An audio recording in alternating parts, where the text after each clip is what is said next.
Good evening guys, কি খবৰ? কালি football খেলা নাই আপোনালোকে? মই কিন্তু ৰাতিটো চালোঁ। ফাৰ্ষ্ট টাইম এইবাৰ ৱৰ্ল্ডৰ 48টা দলে মানে ফিফাত মানে পাৰ্টিচিপেট কৰিছে, বাট ইণ্ডিয়াই এতিয়ালৈকে কোৱালিফাই কৰিব পৰা নাই। সেইটো অলপ বেয়া লাগে দিয়কচোন আমাৰ কাৰণে। আই উইচ ইন ফিউচাৰ যাতে কোৱালিফাই কৰিব পাৰে। নিজৰ দেশৰ টীমটো থাকিলে খেল চোৱাৰ, বিশেষকৈ ফুটবল চোৱাৰ মজাই বেলেগ। Every goals, every moments football প্ৰেমীৰ কাৰণে এটা বিশেষ অনুভূতি। চবতকৈ ইণ্টাৰেষ্টিং কি হয় গম পায়? আমাৰ ইয়াত বৰ্তা দুজনমান আছে, তেওঁলোকৰ মানে আগতে ফুটবল বহুত খেলিছিলে।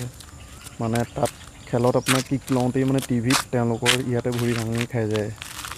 মানে কি ক'ম আৰু, বেলেগ ফুটবল পাগল। মোৰ ফেভাৰেট প্লেয়াৰ হ'ল মেছি এণ্ড টীম হয় ছাপোৰ্ট কৰিছোঁ। মই আগৰ পৰাই আৰ্জেণ্টিনা ছাপোৰ্ট কৰোঁ। আপোনালোকৰ এইবাৰ ফেভাৰেট টীম কোনটো হয় আৰু ফেভাৰেট প্লেয়াৰ কোনজন হয় জনাবচোন।